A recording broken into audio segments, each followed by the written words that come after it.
Tarrant as he challenges Rory Bremner to make his favourite fish pie in Taste of My Life in half an hour, here on BBC Two Scotland. These 5 people are amongst the greatest quiz players in Britain. Together they make up the Eggheads, arguably the most formidable quiz team in the country. The question is, can they be beaten?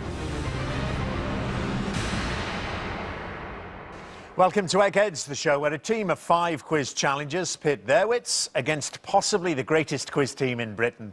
You might recognise them as they are Goliaths in the world of TV quiz shows. They are the Eggheads. And challenging the awesome might of our resident quiz champions today are the mighty Hareys. The team are all friends who originally met through the University of Edinburgh's running group, the Hare and Hounds. Let's meet them. Hi, I'm Catherine, I'm 21 and I'm a law student. Hi, I'm George, I'm 26 years old and I'm a molecular biology student. Hi, I'm Joe, I'm 19 and a medical student. Hi, I'm David, I'm 25 and I'm an applied animal science student. Hi, I'm Martin, I'm 22 and I'm a physics PhD student. So the Hare and Hounds, hence the mighty Hareys. Welcome to you all. What kind of distances do you run? What kind of events? Is it a bit of a mix? Mostly cross-country racing, so for the girls it's about 6k and for the guys it's maybe about 10k over mud and hills. Yeah, I was going to say, it's hard stuff. There was a race on the other day on the television, uphill and down dale, and you like that kind of thing then? Do you train a lot, I guess? Yeah, we train sort of maybe 4 times a week and have a race on most weekends, so there's certainly a lot of chance to practice running. But the good thing about running, I suppose, is you have to fight dehydration afterwards with the aid of beer. Yes. Yes. Absolutely. Oh, yes. And it's even better when we can involve running and beer at the same time. What, don't you spill your pint? No, You're not allowed. Try not to. You're wasting your beer if you do, aren't you? yeah. OK then, mighty Hareys, well, let's see if you can win some beer money today. Every day there's £1,000 worth of cash up for grabs for our challengers. However, if they fail to defeat the Eggheads, the prize money rolls over to the next show. So, mighty Hareys, the Eggheads have won the last 8 games, which means £9,000 says you can't beat the Eggheads. Let's see if you can do it then, starting with our first head-to-head battle, and this subject is politics.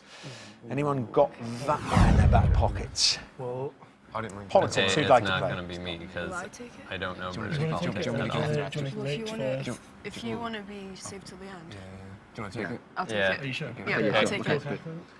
I'll take it. OK, Catherine, who'd you like to play? I'd like to play Judith. Judith, OK, you thought that through in advance, haven't you? Let's have Catherine and Judith into the question room, please. All right, Catherine, you've elected to kick off for the mighty Hareys. Let's see how you do. It's politics. Would you like to go first or second? I'd like to go first. Good luck. In which year was George W. Bush first inaugurated as the President of the USA? 1997, 1999 or 2001? Well, I remember that the election was in 2000, and that's in November, and the president is inaugurated in the January following that, so it must be 2001. Well worked out. Certainly must be. That's the right answer. Yeah. Good start, Catherine. Judith, in the UK, which term is used to refer to a parliamentary year? Journal, division or session? Well, I think that's a session. It's also what the mighty Hareys do after a bit of a run. It is the right answer, yes, a session. Back to you, Catherine. Who replaced Boris Johnson as editor of The Spectator magazine in 2006? Dominic Lawson, Matthew D'Ancona or Andrew Knight? Well, I was reading The Spectator recently and was surprised to find that Boris Johnson was no longer the editor. I don't think it's Andrew Knight. It doesn't ring a bell. I think I'm going to go for Dominic Lawson. OK, Dominic Lawson replaced Boris Johnson, you think, as editor of The Spectator. It's Matthew D'Ancona took over from Boris Johnson at The Spectator. So, Judith, a chance to take the lead. The short-lived Hungarian uprising against Soviet control began in October in which year? 1956, 1966 or 1976?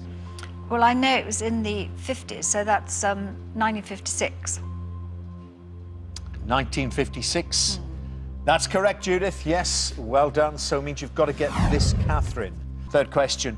What was the code name of the conference at which Roosevelt and Churchill agreed to the 1944 invasion of occupied France?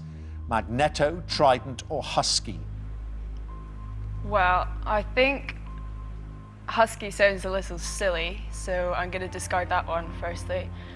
I know that Trident is the nuclear military base along the Clyde near Glasgow. I'm going to go for Magneto. Okay, Magneto. The code name for the plans for the invasion of France. It's Trident. It is Trident, maybe that military connection part of it, which means, Judith, you've won again. You'd lost your last two, you know. I know, I was doing rather badly. I didn't want to spook you with that. I know, thank you, thank you. It was not very kind of you. I was very well aware of it, Yeah. but I didn't want everybody else to be. Well, you're through to the final round, means you won't be playing there. Catherine, I'm sorry to say. Would you both please come back and join your teams? Well, one of the mighty Harry's fallen then, but plenty of rounds to go. Our next head-to-head is going to be geography. Who'd like to play this? Geography. Joe, go on, Joe. Let's do it. Good. Yeah. Go, Joe. We're going to go with Joe. Yep. Okay, Go, Joe, and which egghead for you? Can't be Judith. Oh, I don't know. Ah, forgot that bit, did you? Who should I go for? Chris. Chris, please. Okay. It's geography then, and it's Joe to play Chris. Could I ask you both, please, to go to the question room? So, Joe, let me tell you Chris's record in this. It's a good record in geography. Played 23 times and lost only twice. So, well over 90% hit rates. Would you like to go first or second, Joe? I'd like to go second, please, Dermot. OK, Chris, first question then to you. Truro is the only city in which historic county of the UK? Cornwall, Hampshire or Lancashire? Well, City of Truro means something else to me, but it's in Cornwall. It's a train. What does it mean, Chris? Great Western 3440, the first engine credited with 100 mile an hour, 1904, May the 9th. That's the name of the engine. is Yeah, it? Yeah. yeah. Didn't obviously go to Truro, did it all? No, she came up from Plymouth to Bristol with a mail train, handed over to 3065 Duke of Connaught, but round the back of St Philip's Marsh there. Round the back, you make it sound like some dodgy transaction. Well, no, because to avoid going through Templemead Station with all the potential congestion with that, they changed engines round the back by St Philip's Marsh shed. I think we've heard enough. Thank you very much, Chris. Cornwall is correct. OK, Joe, here's your first question. Broadway is a famous street in which borough of New York? Staten Island, the Bronx or Manhattan? Right, I'm going to guess it's not the Bronx, because in that where all the ghettos are. So Staten Island or Manhattan. And so probably Manhattan I'm going to go for. Yep, bang in the middle of Manhattan, it's the right answer, yes. OK, Chris, what is the official language of the African country of Sierra Leone? Is it Portuguese, English or Swahili? Well, it's on the west coast, and it was never a Portuguese colony, so it wouldn't be Portuguese. And Swahili tends to be spoken by the Bantu people, who are more East African, so the official language of Sierra Leone is probably English, since it was an English colony at one time. British colony, rather. Any railway lines out there? They did have a narrow gauge line up into the interior, but I think that's sort of been derelict for years. It's correct, yes. English is the official language of Sierra Leone. OK, Joe. Port Jackson is the harbour of which city? Sydney, Seattle or Southampton? Port Jackson. Okay. I'm going to... Port Jackson, for some reason, it doesn't sound very English, for no proper reason, but... So I won't go for Southampton. So that leaves Seattle and Sydney. What's the name? Port Jackson? Port Jackson. Port Right. Jackson. Okay. I'm going to go for Sydney for no other reason other than the fact that I've heard of Sydney Harbour more than Seattle. So I'll go for Sydney then. OK, Sydney it is then. And that's the right answer. Yes. Yeah, well done, Joe. Good boy. Sydney, Port Jackson. So, another question each. Chris, Which Caribbean country's flag consists of 3 equal vertical bands of blue, gold, blue, with the head of a black trident centered on the gold band? Is it Barbados, Jamaica, or Cuba? Well, it's not Jamaica because Rastafarians wear the colours of the Jamaican flag and they are not as you've been described. I don't think it's Cuba because I think that would be a more socialist sort of red flag with stars and things on it. I think you'll find it's the flag of Barbados. Yes, you would. It's correct, Chris. Yes, Barbados there. Worked it out. OK, Joe. Means you've got to get this. In terms of area, what is the world's 3rd largest island after Greenland and New Guinea? Madagascar, Borneo, or Sumatra? Right, OK. Well, I can't picture Sumatra at all, so I'm not going to go for that one. So it's going to be a choice between Borneo and Madagascar. Madagascar always looks huge on the maps, I'm guessing. I'm going to go for Madagascar. OK, Madagascar, you think, is the world's 3rd largest island in terms of area. It's actually Borneo. You're right about Sumatra, not that, but Borneo, which Joe couldn't picture on a map there, contains several nations, doesn't it? It's a bit soft than theirs, And it's very mountainous too, so it goes up as well. So the area must increase because it goes up so much. I think you just measure around the edges, don't you? Yeah. Do you? That's my limited knowledge of cartography. No, afraid not, Judith. No, the up bits don't count.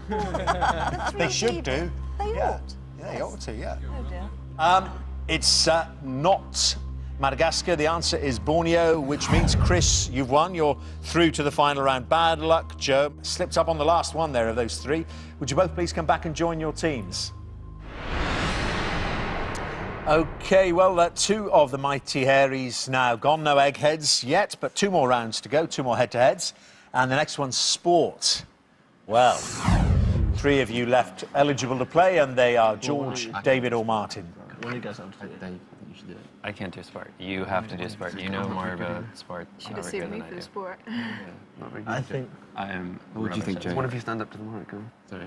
Martin, go. Okay, I'll do it. Yeah. Come on, Martin. You're better at it than I do. All right, okay, I'll take CJ, if that's okay. OK, Martin, you want to play CJ? Is that correct? Martin against CJ. Come on, Subject Martin. is sports. Off to the question room then. OK then, Martin, what's it to be for you? Do you want to go first or second? I'll prefer to go first, please. Good luck, Martin. Your first sport question, then. If a cricket umpire holds both his arms above his head, usually with his index fingers pointing to the sky, what is he signalling? A run out, rain stops play, or 6 runs? Tricky. I don't think it's rain stops play. To be honest, I think it's a run out. OK, both arms above his head, hands, usually with the index fingers pointing to the sky. It's a 6. It's 6 runs. It's the big one. The run out is like any out, isn't it? It's the old index finger. So nothing there. Right, CJ, see how you do. What word is used to describe golf players who have a handicap of 0? Shank, scratch, or niblick? They are scratch golfers, Dermot. They are, that's correct. Scratch quizzes. So it's 1 up to the eggheads. Martin, gets you moving with this. In rugby league, which position plays in the number 6 jersey? Wing, standoff, or fullback? Okay, another interesting question. I'm not too sure about this one. I don't think it's a standoff. I think it could possibly be a fullback, but I'll probably go with the wing. That's what I got a feeling about the wing. OK. Yep. Okay, yeah. It could be any of them because they're there, but it actually is the standoff. Oh, sorry, Martin. So, well, CJ can win if he gets this. CJ, which Chilean tennis player regularly skipped Wimbledon stating grass is for cows? Carlos Moya, Marcelo Rios, or Juan Carlos Ferrero? He was one of these players that got to world #1 because of the vagaries of the old ranking system, because as far as I was concerned, he never did anything that great. Both Carlos Moya and Ferrero both said it's Marcelo Rios. Marcelo Rios is the right answer. Of the few sports that CJ knows much about, tennis is one of them. Chris for railways, CJ for tennis. Any insomniacs out there need a bit of help getting to sleep? I can recommend either one of them.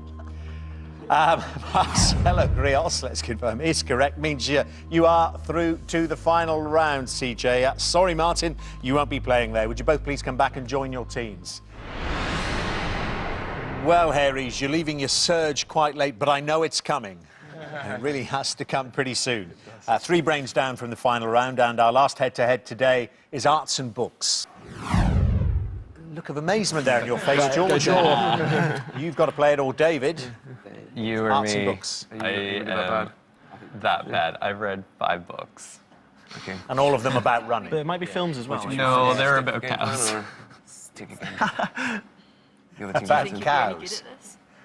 Might be okay. Like, what do you think? You're good. I mean, I think we should have George for the general knowledge.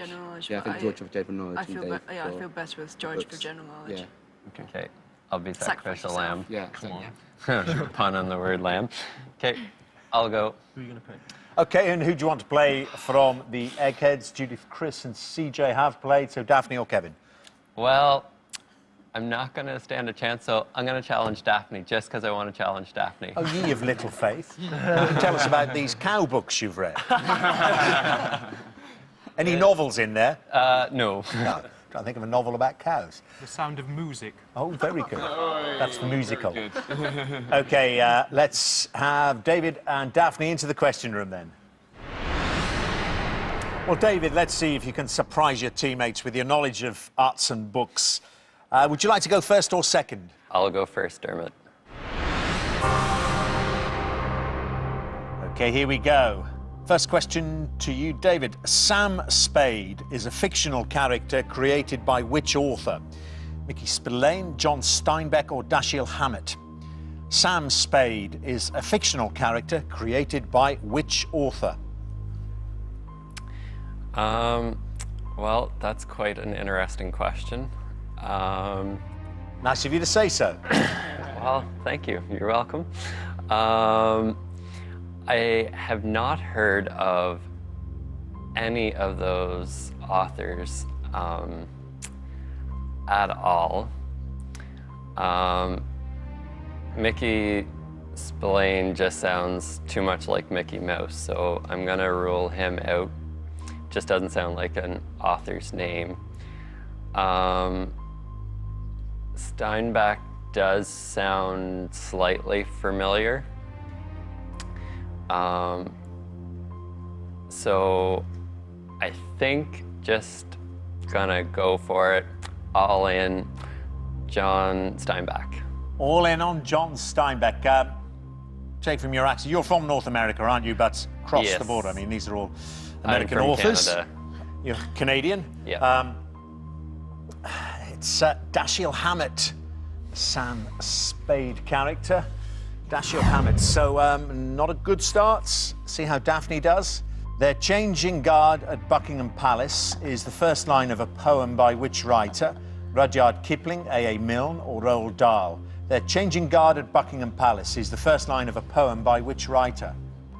They're changing guard at Buckingham Palace. Christopher Robin went down with Alice. A.A. Milne. Oh, I've read that so often. And yeah, it's one of these ones you're reading to your grandchildren at the moment, is it? Yep. Well, that's the way they go. It's A.A. Milne, that's correct. Changing guard at Buckingham Palace. OK, David, come on now. Let's get you off the mark. Portrait de l'artiste sans barbe, which sold for $65 million in 1998, is a painting by which artist? Vincent van Gogh, Pablo Picasso or Juan Miro? Portrait de l'artiste sans barbe, which sold for $65 million in 1998, is a painting by which artist? Can you repeat the name of the painting again, Dermot? The painting is Portrait de l'artiste sans barbe, which sold for $65 million in 1998. Well, I did such a quick tour through the Louvre this year, so I don't know if it's even there, and the paintings were pretty much a sprint past. Did you do the Mona Lisa? Yes, I did do the Mona Lisa. Yeah. I got the typical picture of the Mona Lisa. I'm not really quite sure about Miro, so it's, in my mind, either Vincent van Gogh or Picasso. Because it's French titled, I'm gonna sort of say leaning towards Picasso. Just Van Gogh is more of a, he's not a French so much titled, so I'm gonna say, yeah, Pablo Picasso. Okay, Picasso, without his beard. No, it's Van Gogh, or Van Gogh. Oh, yeah. Portrait de l'artiste sans barbe is translated as... Portrait of the artist without a beard. Portrait of the artist without a beard. So he shaved his beard off and somebody gets $65 million for it. Good God. Not him. No, absolutely not, no. Okay, well, nothing there means you can win it, Daphne, if you get this. Who wrote the short story The Telltale Heart? Wilkie Collins, Edgar Allan Poe, or Ray Bradbury? Who wrote the short story The Telltale Heart? Well, it's one of his 19th century horror stories, isn't it? Edgar Allan Poe. David, you knew this, didn't you? Only one I could actually know. No. It is the right answer, as David well knows. Edgar Allan Poe wrote The Telltale Heart, a dark tale, not one to read to your grandchildren. Oh, no, no, no. It is the correct answer, which means, Daphne, you are through to the final round. No place for you, David. Would you both please come back and join your teams? So this is what we've been playing towards. It's time now for the final round, which, as always, is general knowledge. But I'm afraid those of you who lost your head-to-heads won't be allowed to take part in this round. So, Catherine, Joe, David and Martin from the Mighty Harrys, would you leave the studio, please? So, George, you're playing to win the Mighty Harrys, £9,000. Eggheads, you're playing for something which money can't buy. The Eggheads' reputation. As usual, I'll ask each team 3 questions in turn. This time the questions are all general knowledge and you are allowed to confer. George, the question is your 1 brain better than the Eggheads' 5 brains? George, do you want to go first or second? I think I'll go first, please, Dermot. Now, it took a long time for it to happen, but in recent memory, one person on their own has beaten the Eggheads. There is hope, then. Student as well. Yeah. We lost to one person. They didn't beat us. Yes, Kevin. Your semantics there, CJ. Let's play the game then, George. Best of luck with this. See if you can do it as well. First question. Purim is a holiday celebrated in which religion? Is it Islam, Hinduism, or Judaism? Purim, P-U-R-I-M, is a holiday celebrated in which religion? Purim. I don't think it's Islam. I've heard of a few Islamic festivals and it doesn't sound like one of them. And thinking back to my religious studies classes at school, I don't remember associating that with Hinduism at all. So I'm going to go with Judaism. Okay, Purim relates to Judaism. Yes, it's the right answer. Good start, George. And the Harry's cry coming out of the question room there. Eggheads, the Italian product bresaola is made from which type of meat? Is it beef, pork or lamb? The Italian product bresaola is made from which type of meat? That's made from beef, don't. Beef. What is it precisely? Dried beef. Okay, dried beef. Bresaola is made from beef. It's the right answer, Eggheads. So back to you, George. Good luck with this. In which decade did the transport aircraft known as the Spruce Goose make its maiden and only flight? The 1920s, the 1930s, or the 1940s? In which decade did the transport aircraft known as the Spruce Goose make its maiden and only flight? Okay, I'm leaning towards the 1930s because it sounds like something that Indiana Jones or something in the build-up to World War II would have happened. I don't know why, but it's just what instinct's telling me, although I could be wrong. No, I'm going to stick with my original choice. I'll give it the 1930s. Okay, the 30s. You think the Spruce Goose took to the air? It's one. It's the 40s. It was in the 1940s. And interesting history. Transport correspondent Chris Lothers out to hear again from you in this game. It was Howard Hughes, wasn't it? Yeah, it was an absolutely huge flying boat built by Howard Hughes as a private venture. He dreamed it up as a large-scale troop transport to get troops to the theatre of war in the South Pacific. But by the time he got it built, the war was over and the thing was redundant. So he just thought he'd fire it up one day, see if it would get off the ground. It did. Settled it back down on the water, put it in the shed and left it. You must have spent millions developing it then. Well, he probably did, but he was eccentric. What's a few million to Howard Hughes? Wasn't it took off and landed on water? Yeah, it was a flying boat, yeah. Flying boat, good lord. So what year, I mean, after the war, 46, 46, 47? I think, 46. yeah. 47? 47. 47, the Spruce Goose. OK, so nothing there for George. Let's see how you do with your second one, Eggheads. DJ Norman Cook was formerly a bassist for which band? The Bluebells, the Housemartins or the Levellers? DJ Norman Cook was formerly a bassist for which band? Yeah, he was with the Housemartins. The Housemartins? Yeah. With Paul Heaton, who went on to form the Beautiful South. Housemartins is correct, yes. Hits? Caravan of Love, I think. Caravan of Love, very good. Yeah. Happy Hour? Yes. Yeah. OK, well, you're 2-1 in the lead, means you've got to get this, George. What is the name of the species of spider which captures its prey by swinging a lasso of sticky silk? Is it the bolas spider, the huntsman spider, or the recluse spider? What's the name of the species of spider which captures its prey by swinging a lasso of sticky silk? Okay, well, I think a recluse spider would be more of a kind of trapdoor type of spider. And as it's kind of an aggressive motion swinging a lasso, I'm going to go with the huntsman spider. OK, huntsman. Hunting down its prey with a lasso of sticky silk. Sounds plausible, but it's the bolas spider. Bolas, which are South American things, aren't they? Yeah. They swing around. Gauchos, Balls yeah, on the like end. balls on the end of ropes, yeah. So it's a similar principle. It throws this thing to catch its prey. The bolas spider there lassos its prey with sticky silk, which means, Eggheads, you've won.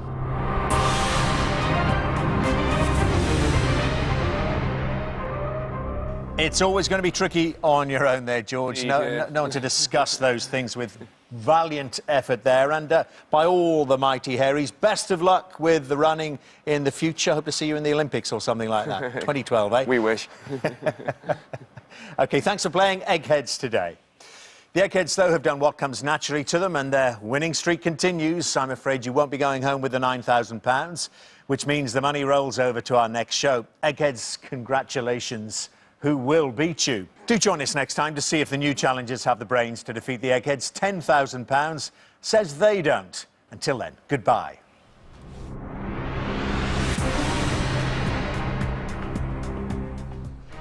Coming up on BBC Two, the food that's made a big impression on Rory Bremner. A Taste of My Life is next. Then Ray Mears dines al fresco with a soulmate, Bush Tucker man Les Hiddins, on Walkabout at 7.